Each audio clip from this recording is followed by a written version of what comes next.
All right. Hey, how you doing? Pretty good. Good, glad to hear it. Thanks for joining me here for the first episode of the podcast. You're our fourth speaker. So we're going to dive into this, and really, as you know, the topics we're looking at today are focusing on behavior analysis at large, and more specifically on the theoretical and philosophical aspects of, as we move forward as a field, what things should we be cognizant of, what directions do we need to move into to continue to be relevant, as well as looking into the past. What are some things we should shift or could have shifted and may have promoted a more encompassing behavior analytic philosophy today?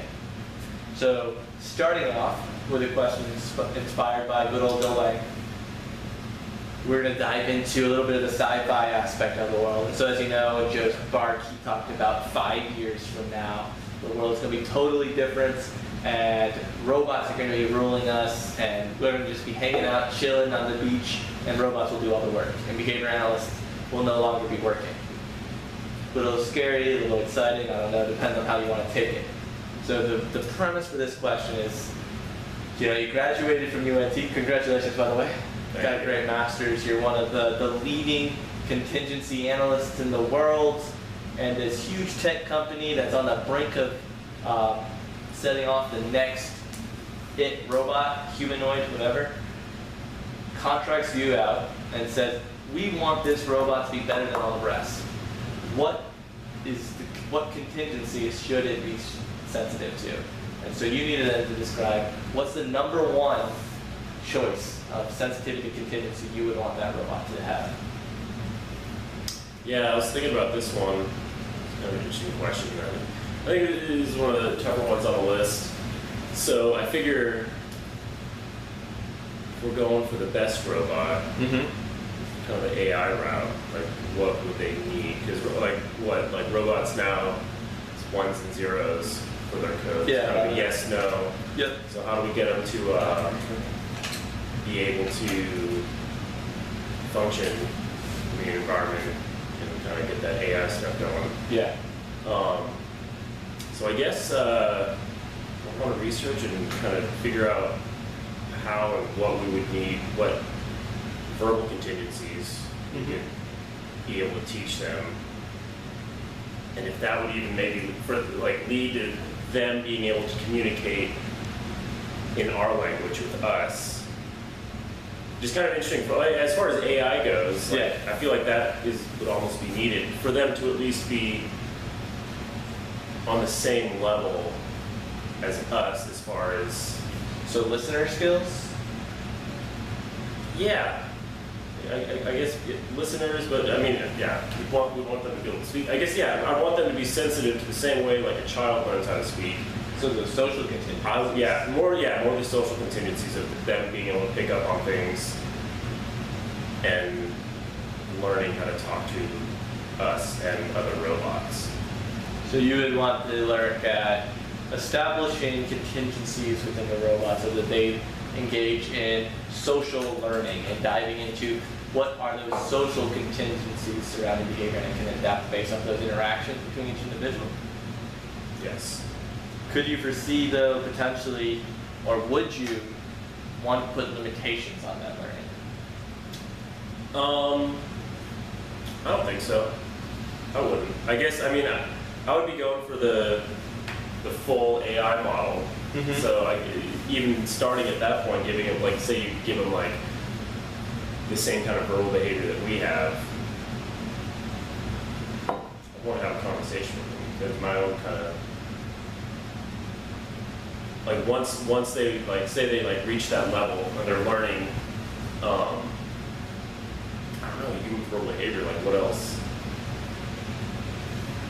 So it's hard to think about because it's kind of a question where you're trying to pick and choose are they only sensitive to this but they're not sensitive to anything else. It's once you give them one of anything, they should be able to based on our science, they should be able to connect all the other dots. Yeah. So would you put any limitations? So if they are sensitive to all the contingencies we are,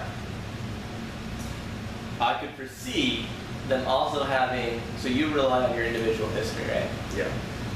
And based off that history, that's how you interact with the environment. Now you have a robot And if you establish these social sensitivities and contingencies, and they have now their own history, what if they also had a collective history? And so now every robot is acting on the history of all robots. It's just saved in one mainframe. Yeah, no, yeah, I see where you're going with that. That would be interesting. I mean, I kind of want to go down the road, like the sci-fi road, and just, hey, we're going this way, might as well full embrace it. Well, I mean, that's why that was my like original answer. But as far as like the whole collective thing,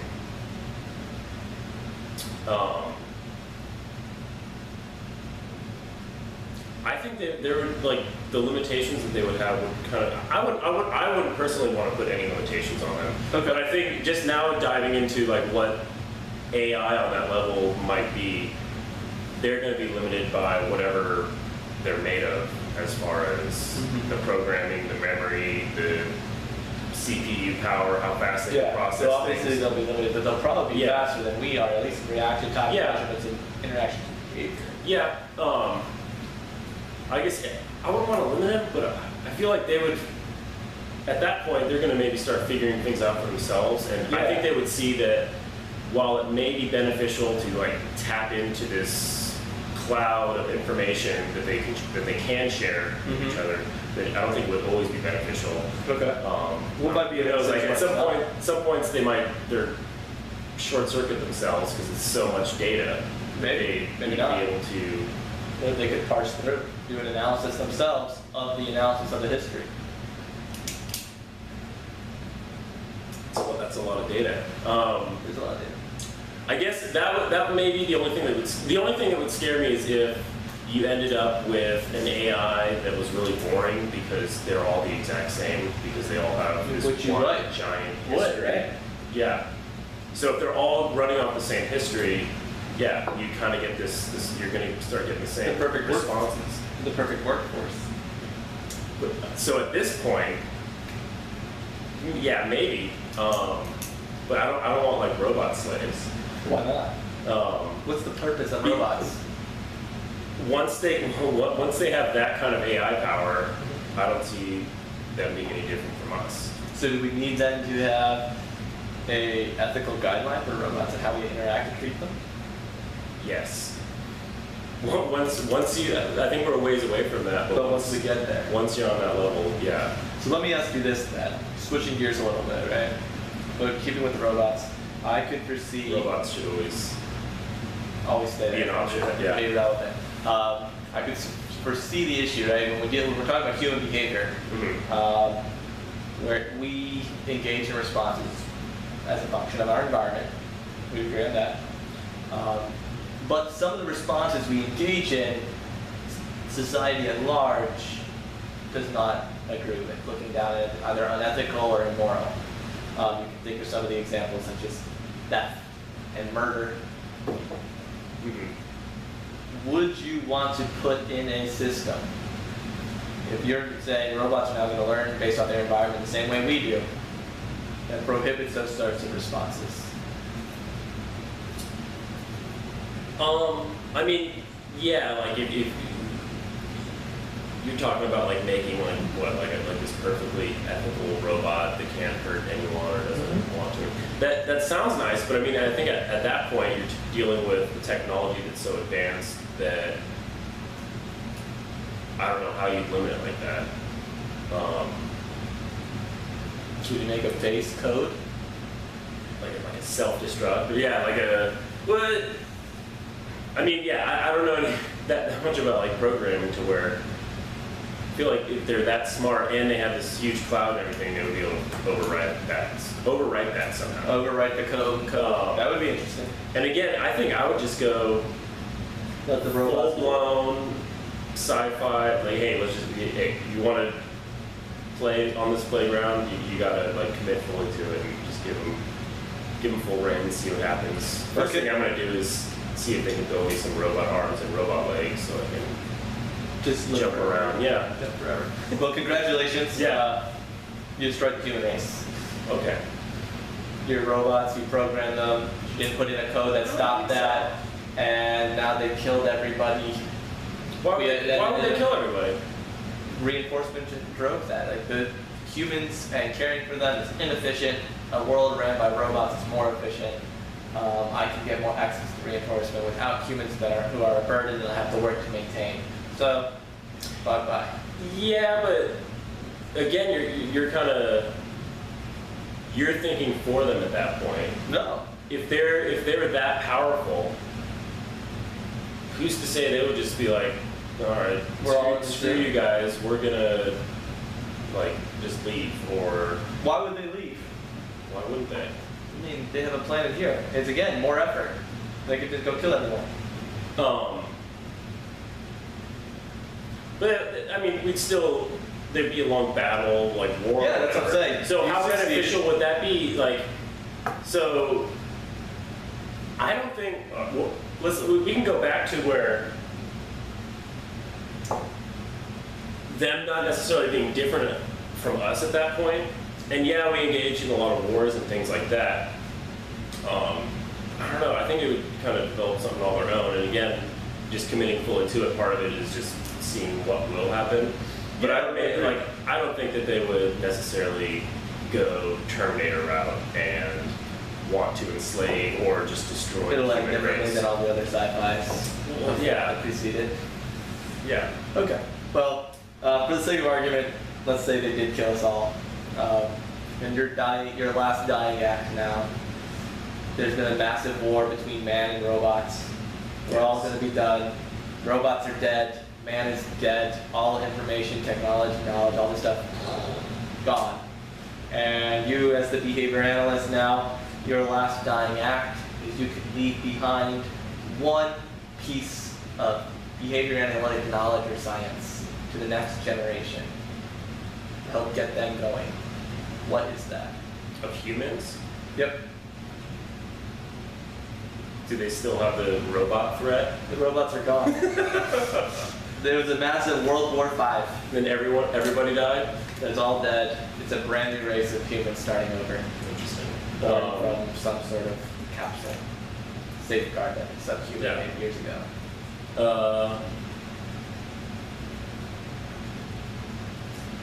Another tricky one. I feel like the kind of obvious answer, and I might go with this one, would be just the kind of 3-turn contingency and start them off with that. What do you mean? Or maybe like schedules of reinforcement. I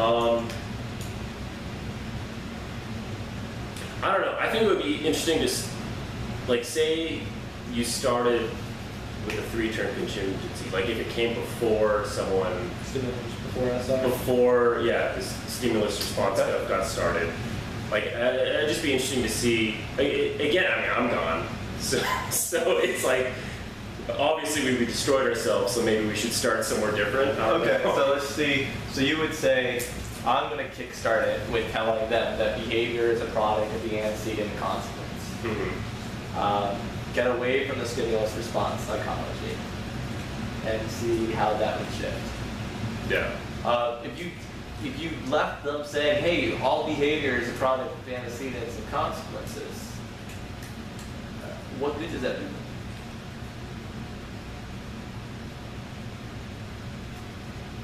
I don't know. I mean, I think it helps them understand a lot of what's going on in their environment kind of right away. Okay. Being able to work on things and change things, huge variety of things. Did you see any What I potential? do is based on that. Yeah. I don't do a lot of old school conditioning on Yeah. little kids. No? Nerf gun duck. No. I can see that. Could you see any potential pitfalls of that though? I don't know. It's hard. I thought it would be cool just to start it off. I think that eventually, like they would. Well, I guess that's a cool thing. Like they would get to.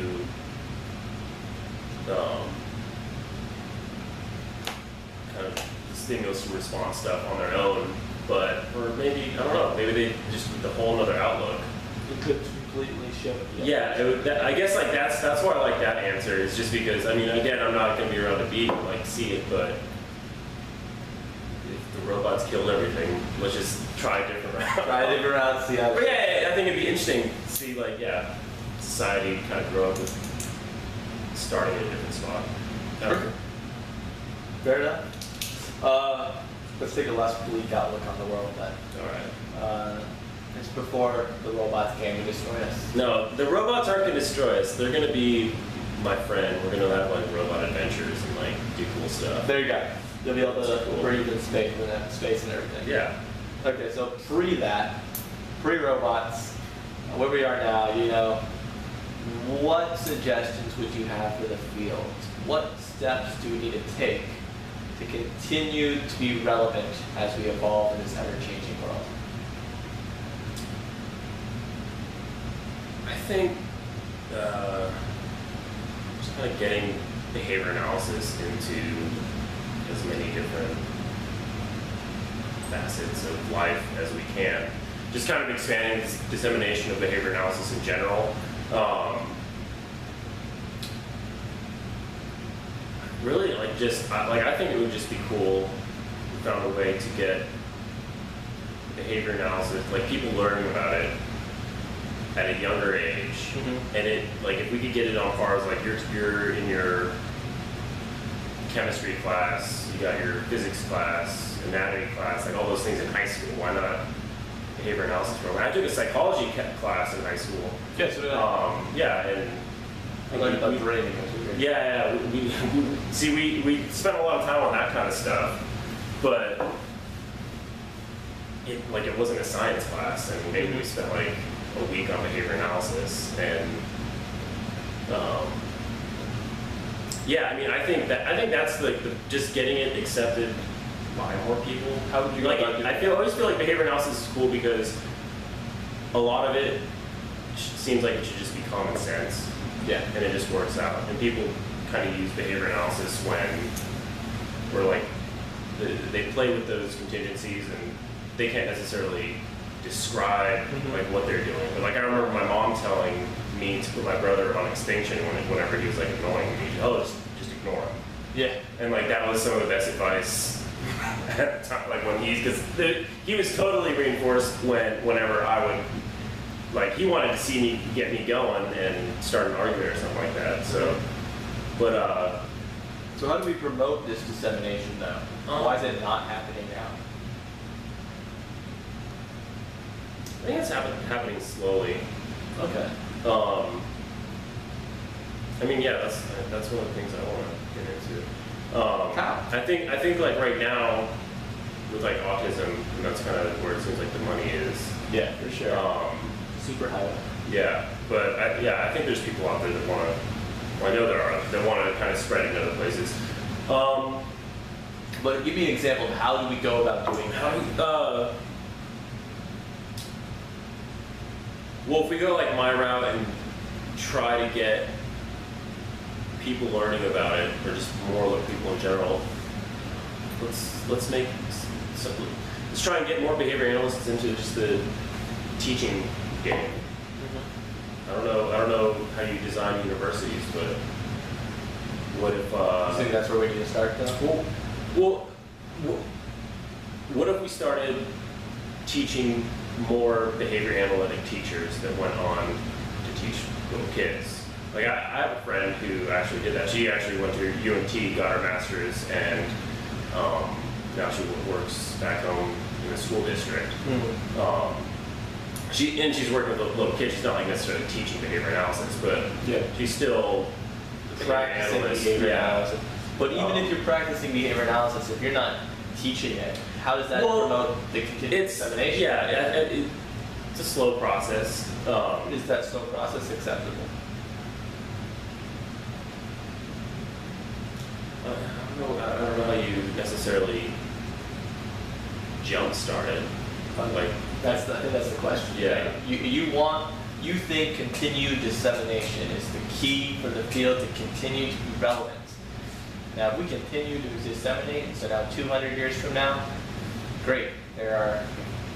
We've doubled our size of behavior analysis, but we're still like 100th of the size of psychology. Well, great. What do you do? Well, I don't think there's not. Yeah, there's not. Is that okay? I don't think.